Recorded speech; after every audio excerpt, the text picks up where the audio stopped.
Tensions between Taiwan and China are at an all-time high. Taiwan has extended an olive branch. How'd that turn out?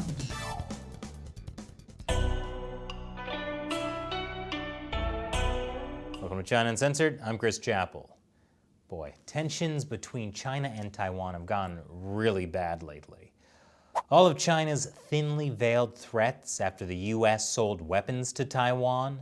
All those Chinese warplanes flying over Taiwan. I mean, this is getting nuts. Even Japanese anime celebrities can't escape China's campaign over Taiwan. Shelley, are we playing Mad Libs with the script? Oh, no. It's a real thing. This has all been in the lead up to Taiwan's National Day, which was October 10th. National Day really upsets the Chinese Communist Party because it kind of gives the impression that Taiwan is its own country with its own national holiday.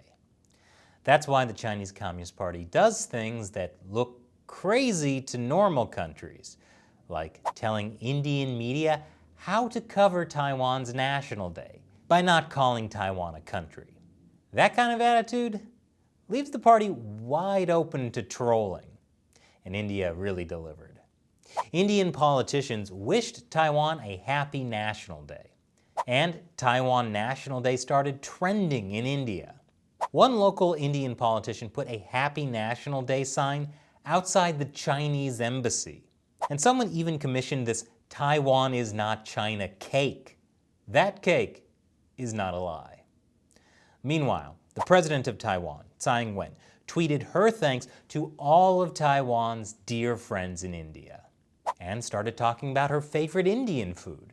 So the Chinese Communist Party tried to control Indian media, leading to a national backlash in India and a Taiwan-India Lovefest. Once again, the Chinese Communist Party scores against itself.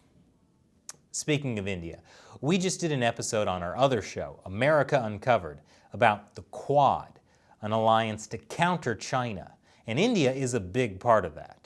I'll put a link to that episode below. But back to Taiwan's National Day. In her National Day speech, President Tsai extended an olive branch to the Communist Party. She called for meaningful dialogue with China. That's great. Authoritarian regimes always respond well to talking things out. So, what was China's response?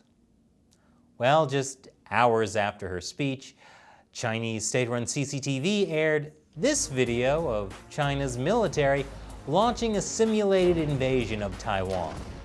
Well, I guess that's a form of dialogue, but perhaps they could make themselves clearer. Taiwan denounced China for releasing a forced TV confession of a Taiwanese businessman. The man has been missing in China for over a year due to his support of Hong Kong's pro-democracy movement. Huh. So they kidnapped a Taiwanese citizen.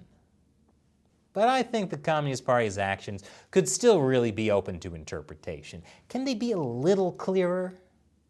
In its annual work report this year, the Chinese government removed the word peaceful from long-standing references to reunification with Taiwan. Okay, let me see if I can understand this dialogue coming from Communist China. They're saying they're highly militarized, they kidnap other countries' citizens, and they're planning to invade a democratic country to murder their people. Okay. The message is crystal clear. There's only one way to take that. China's bond market is incredible. Buy, buy, buy. But surely the Chinese Communist Party can at least appreciate the effort by President Tsai Ing-wen to de-escalate the situation. Recently, Taiwan's foreign minister told NPR that Taiwan would not seek formal ties with the US right now. That's gotta make the CCP happy.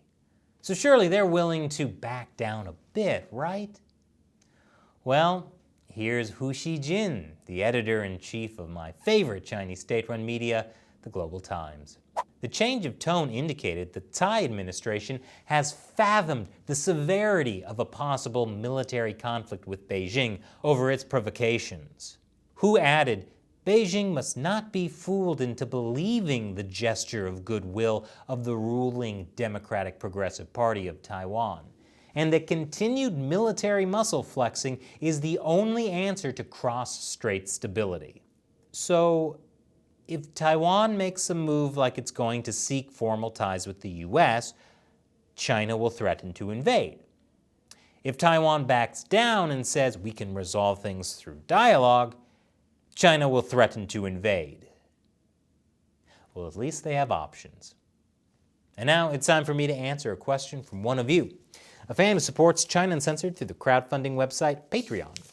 Ronnie Agerwick asks, is there any way that a country who has been tricked by China's debt trap diplomacy can get out of it without paying? What would happen if they just stopped paying and defaulted on the loan? Could they declare the investment illegal and thus reject China's demands? Or could they have a revolution, a new constitution, and thus be regarded as a new country, leaving China to collect from the old regime? Ooh, great question. This, in fact, has happened in Malaysia. Malaysia was hugely in debt to China, to the tune of $34 billion. That was thanks to Najib Razak, who was Malaysia's prime minister for nearly a decade. Turns out he was very corrupt. And a lot of that corruption had to do with China. But before he got a 12-year jail term, he lost the 2018 election to this guy, Mahathir Mohamad. Part of his campaign was about standing up to China, which gets more and more popular with time. He was openly critical of China's Belt and Road Initiative. None of our people are employed as workers. None of our companies are used for designing and planning and supervising, etc. We gain nothing. And after being elected, he suspended 4 Chinese-linked projects worth about a total of $23 billion. That was worth about 2/3 of all Malaysia's Belt and Road projects. Mahathir then began renegotiating those deals, and it seemed to work. Some of those Belt and Road projects restarted in 2019 after hiccups. It followed a rare agreement to cut its cost by nearly 1/3 to about $11 billion. Great deal. Well, until those hiccups became a gasping death wheeze because of the coronavirus. Thanks for your question, Ronnie. And if you'd like to have me respond to your question or comment on the show for hundreds of thousands of people to hear, join what I call the China Uncensored 50 Cent Army and support us in the battle against the Chinese Communist Party.